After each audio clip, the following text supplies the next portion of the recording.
Okay, it's me again, là cô đây. Now, let's practice pronouncing vocabulary of Unit 3. Các em sẽ luyện tập cùng cô trước cái nội dung từ vựng của Unit 3 nha. Community service. Community service. Community service. Community service. Các dịch vụ công cộng. Benefit. Benefit. Trọng âm dâm tiết đầu tiên em nhé. Benefit. Blanket. Blanket. Blanket. Blanket. Charitable. Charitable. Charitable. Charitable. Charitable. Charitable. Clean up. Clean up. Cụm động từ clean up. Community service. Community service. Community service. Disabled people. Disabled people. Disabled people. Disabled people. Disabled people. Good. Donate. Donate. Trọng âm đơn tiết thứ hai em nhé. Động từ này. Donate. Donate. Elderly people. Những từ này đọc là people, không phải là pupil nha các em nha. People. Elderly people. Elderly people. Graffiti. Graffiti. Graffiti. Graffiti. Graffiti là nghệ thuật vẽ tranh trên tường. Cái nghệ thuật này thường hay có xuất hiện ở thành phố ấy. Người ta vẽ các tranh bằng những cái sơn xịt, bình sơn xịt lên tường. Người ta gọi là graffiti. Graffiti. Homeless people. Homeless people. Những người vô gia cư, không có nhà cửa. Người ta gọi là homeless people. Homeless people. Good. Tiếp tục nha. Các em nghe nhắc lại theo cô nha. Interview. Interview. Interview. Interview.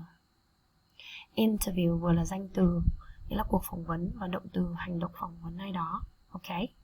Make a difference. Make a difference. Difference. Difference. Make a difference. Mentor. Mentor. Mentor. Mentor. Mural. Mural. Mural. Mural. Non-profit organization. Những cái tổ chức phi lợi nhuận, người ta gọi là non-profit organization. Tổ chức phi lợi nhuận.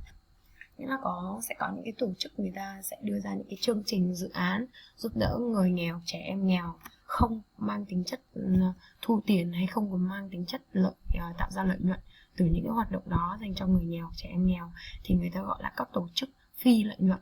Phi là không, các tổ chức mà không có lợi nhuận gì cả. Non-profit organization. Good, các bạn đọc rất tốt. Nursing home. Nursing home. Người ta gọi là nhà dưỡng lão, và nhà dưỡng lão thì dành cho những người già không có con cái sống cùng, không có người để chăm sóc, thì người ta gọi là nursing home. Home. Organization. Organization. Organization. Organization. Trọng âm dâm tiết thứ 4. Giây. Organization. Organization. Service. Service. Service. Shelter. Shelter. Shelter. Shelter là nơi trú ẩn, nơi ở, trú ngụ. Mái ấm nhà tình thương, nhà cứu trợ. Sort. Sort. Sort. Sort là sự phân loại, xếp hạng. Ví dụ như trong lớp các em sẽ phân hạng, xếp loại các bạn từ số 1 cho đến số 32 chẳng hạn. Đấy, lần lượt từ 1 đến 32 để người ta gọi là sort. Xếp loại này nó căn cứ vào nhiều tiêu chí. Ví dụ trên lớp của bạn thì người ta sẽ căn cứ vào tiêu chí điểm số để người ta phân loại các bạn theo thứ tự từ cao đến thấp. Ok. Sort. Sort. Street children. Street children. Street children. Nhớ là children đã là danh từ số nhiều các bạn nhé. Danh từ số nhiều. Và nó là danh từ đặc biệt. Một đứa trẻ là one child.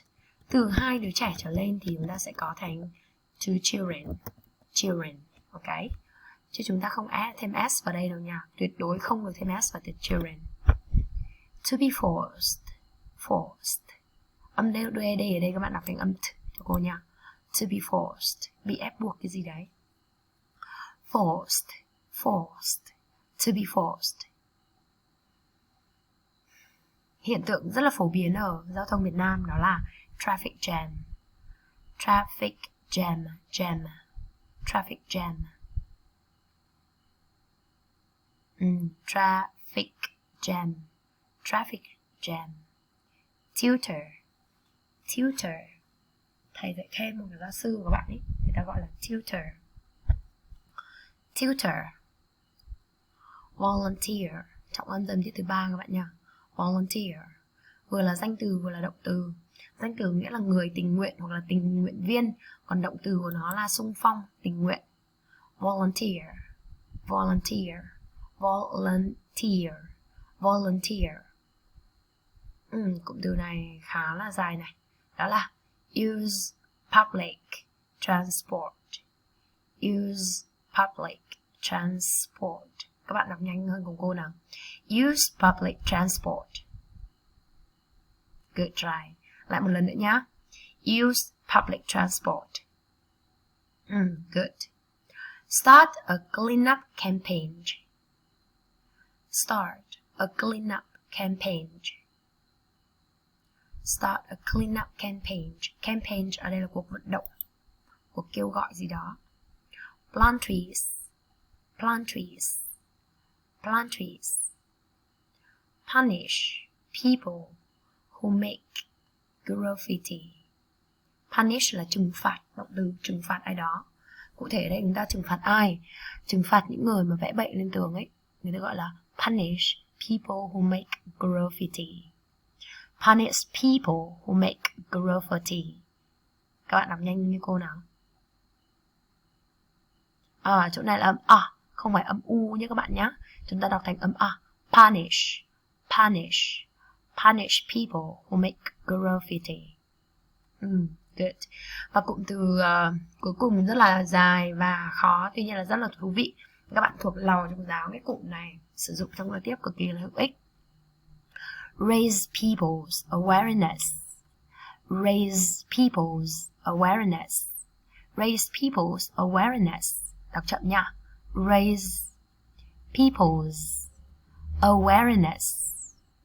Good. Lại một lượt nữa nha. Good try. Rất tốt. Listen again. Raise people's awareness. Well done guys. Các em để luyện tập kỹ thì các em có thể nghe đi nghe lại video nhiều lần nha. Bye bye guys. See you tomorrow.